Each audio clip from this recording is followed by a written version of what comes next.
Hello everyone, we are starting chapter Ecosystem. Ecosystem is the chapter from the unit Ecology of class 12 CBSE Biology, and this is the part 1 of chapter Ecosystem.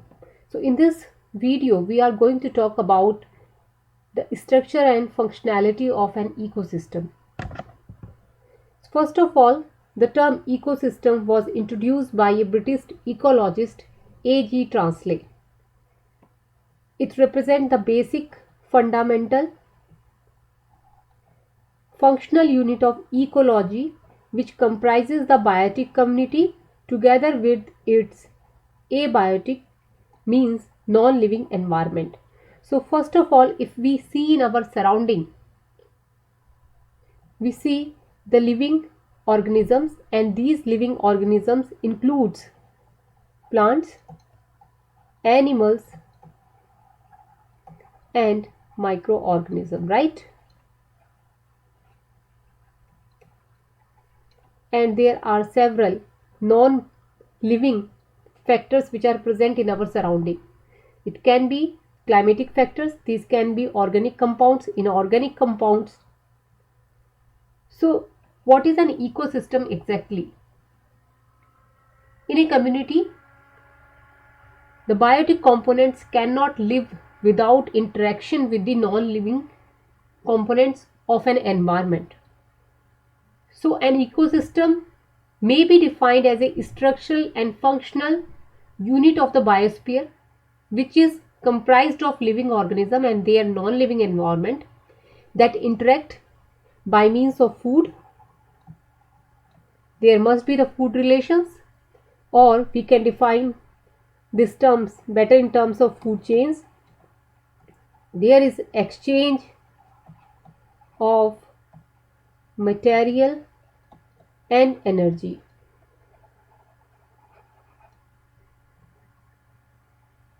and there are chemical cycles also. So ecosystem is defined as a structural and functional unit of the biosphere which is comprising of living organisms as well as non-living environment that interact by means of different kind of food chains and the chemical cycles which result in the energy flow, biotic diversity and material cycling to form a very stable self-supporting system. And the relationship between a biotic community and the non-living environment is always a mutual one.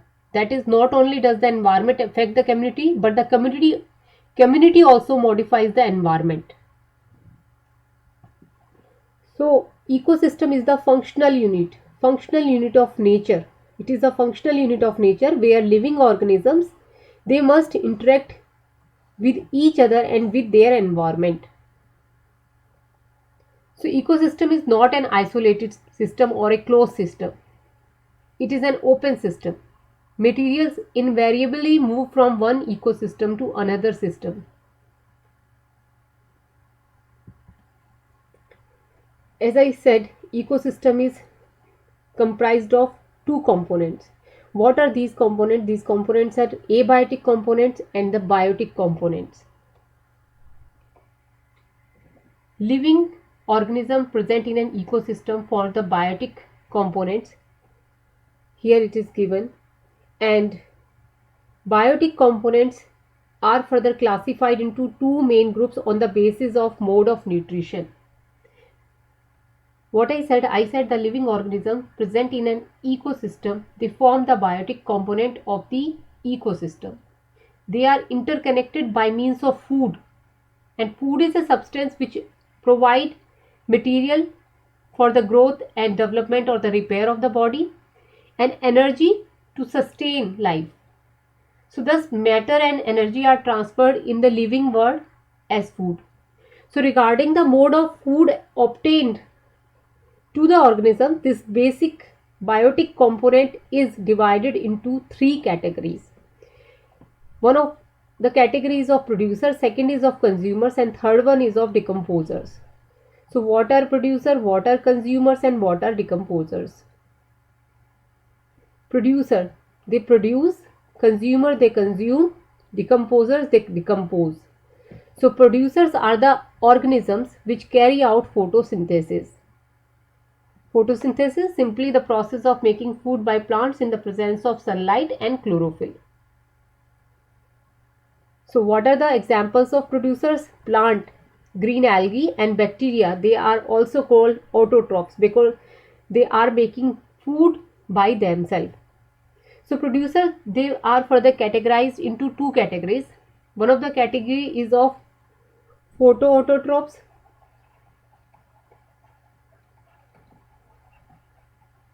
and second one is of chemoautotrophs.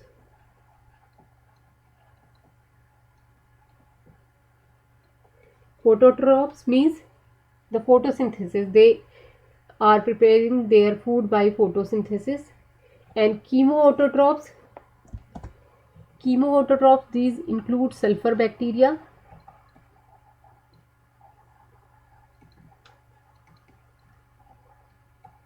iron bacteria,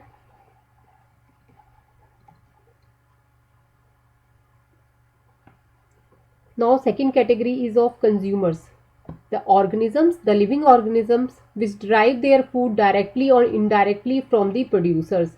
So they are not making their food, they are dependent on others or directly or indirectly on the producers. So they are heterotrophs. They are not autotrophs. They are not making their food, they are dependent on for food on others. And third category of biotic components is decomposers. So decomposers, these also called reducer or micro consumers or saprobes. They obtain their nutrition from the organic remains. Decomposers are mainly fungi and certain bacteria, and they obtain their food molecules from the organic material of dead producers.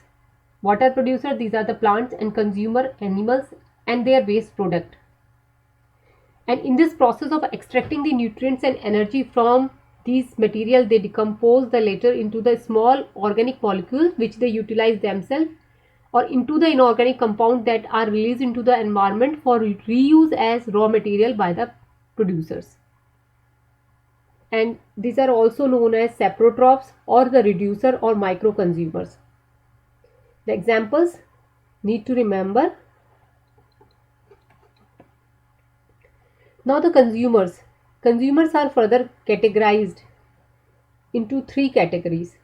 What are these? These are the primary consumer, secondary consumer and tertiary consumers. Primary consumers means herbivores. They are directly dependent on herbs or the green plants. They feed on producer.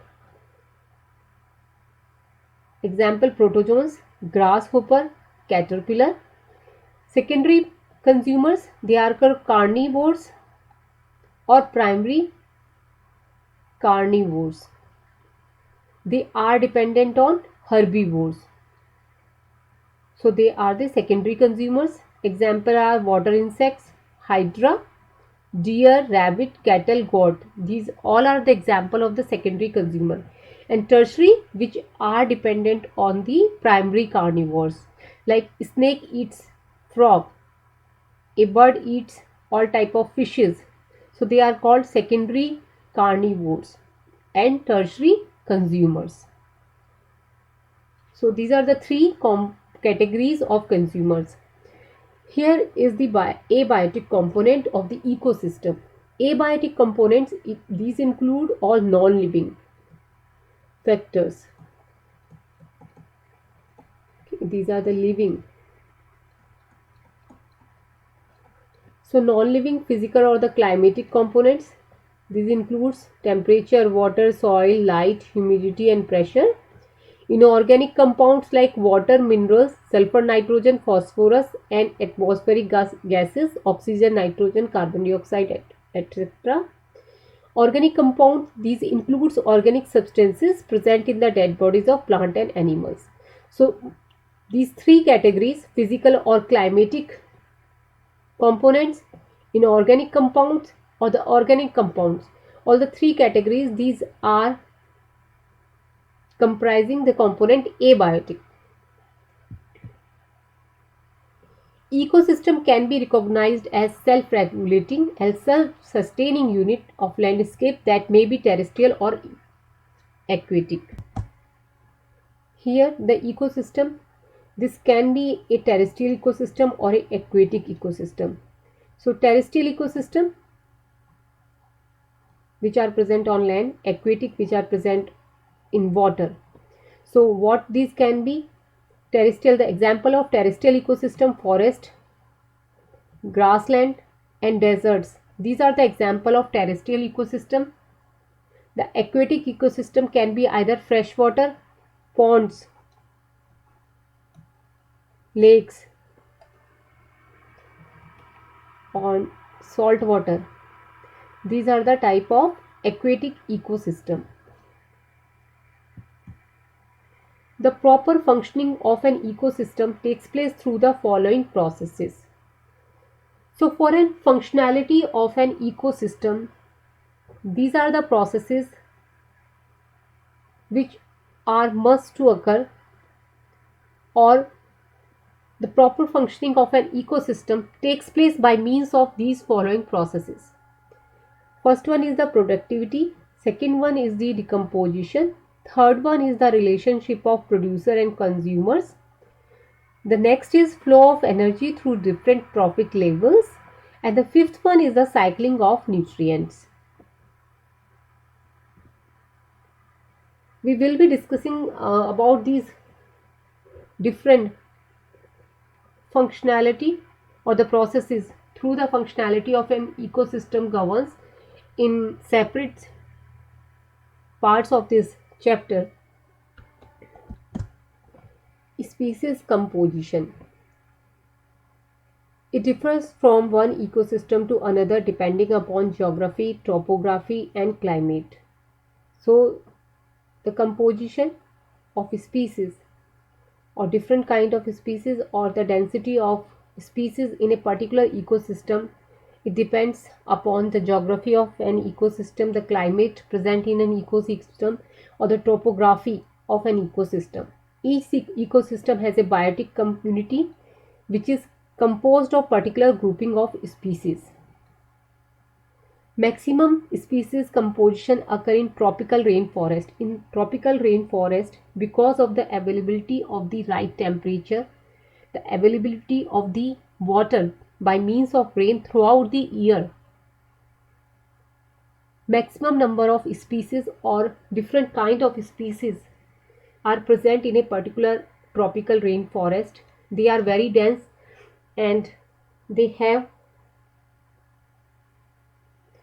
all the favorable conditions for the survival of the different kind of species.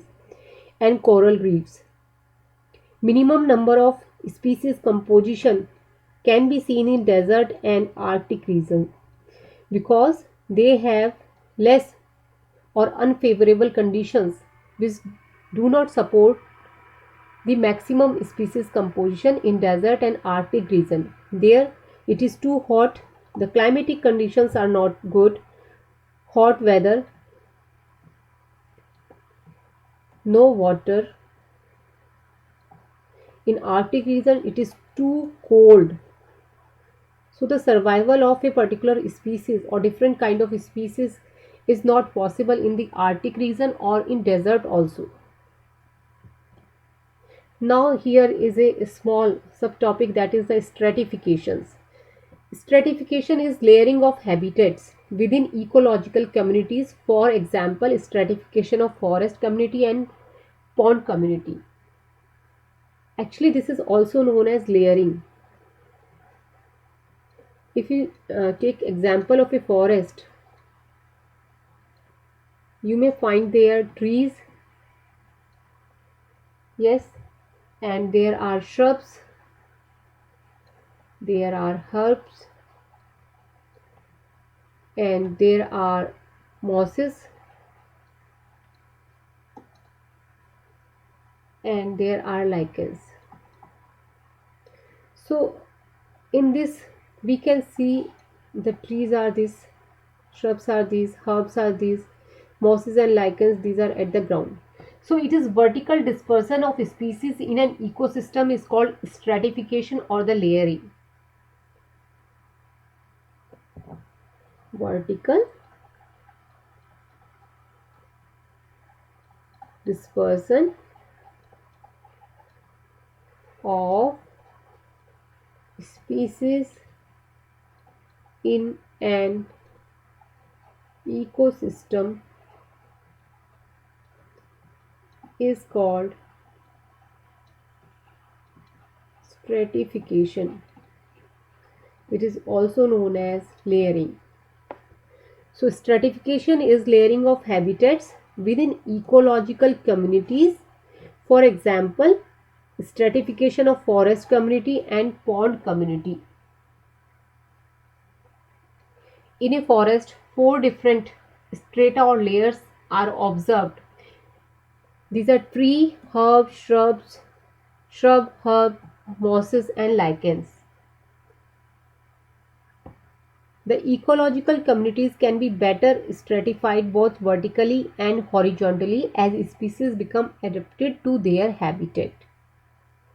For example, trees occupy top vertical strata or layer of a forest, shrub the second, herbs and grasses occupy the bottom layer.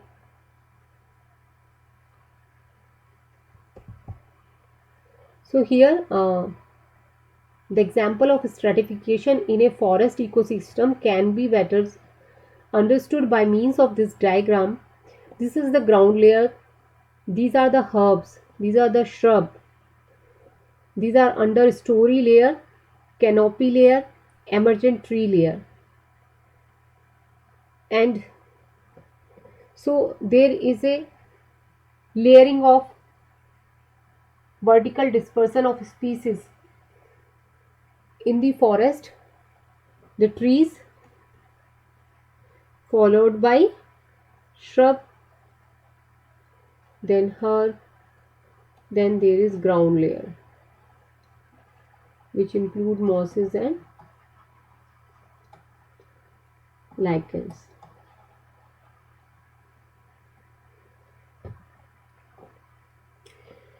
So what is the significance of stratification? Stratification it help in accommodation of large number and type of plants in the same area. As we have seen in a forest ecosystem, this stratification or the dispersion of species in layers in an ecosystem help in accommodation or habitat of a large number or types of plant in the same area. It also provides a number of microhabitat and niche for various type of animals.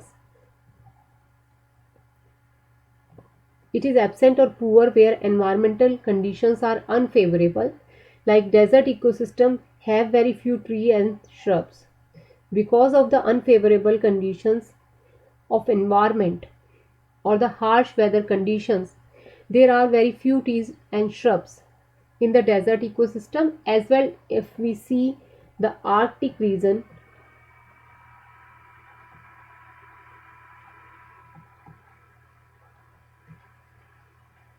also very few trees and shrubs are there. The ecological communities can become stratified both vertically as well as horizontally as species become adapted to their habitat. The gradations in environmental factors such as light, water, or temperature are responsible for this fractionation. As in a forest ecosystem, the trees are present here, shrubs are here, herb are here, trees, shrub, herb, and this is the ground layer. So the intensity of light from the sun is available in the amount as the trees are getting much sunlight as they are at the top. Here shrubs less than trees, herb less than shrubs, and the ground layer only a few percent of the total sunlight which is coming to a particular area of that forest. So there is probability of different kind of zones of vegetation is also possible because of this stratification. So what is the significance? The significance is that there a large variety of habitat is there, and this minimizes the competition among the different species, because the light, water, temperature also available in fractions to the species present in that area of any ecosystem. So the chances of a lot of variety of habitat is there, and this reduces the competition among the species. Standing crop. Standing crop is the amount of living biomass in an ecosystem. The total amount of living biomass in an ecosystem, it represents the standing crop. It indicates the productivity and luxuriance of the growth. It is expressed in the form of number or the biomass of organism per unit area. The standing crop is expressed in the form of number of organism per unit area in an ecosystem, or the biomass of the living organisms per unit area of an ecosystem. A terrestrial ecosystem with high standing crop possesses a forest, while the one with low standing crop occurs in grassland followed by the arid ecosystem. In case of terrestrial ecosystem, the high standing crop can be seen in a forest ecosystem, because in a forest there are favorable conditions. The maximum amount of water, air, minerals, or the food is available to the different kind of species present in that particular area. So it has a higher standing crop, which is, while the one with low standing crop occurs in a grassland followed by arid ecosystem.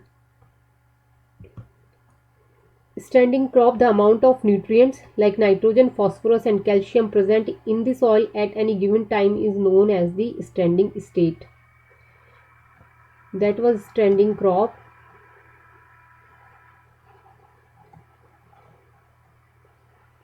And it is standing state. At a given time, the amount of nutrients like the nitrogen, phosphorus and calcium which is present in the soil is known as the standing state, while the standing crop is the total living biomass in an ecosystem. It represents the standing crop. So this is all about this video. We will be learning about the food chains, food web, ecological pyramids, succession, biogeochemicals in the next videos of this chapter. So keep following. Thank you so much, guys.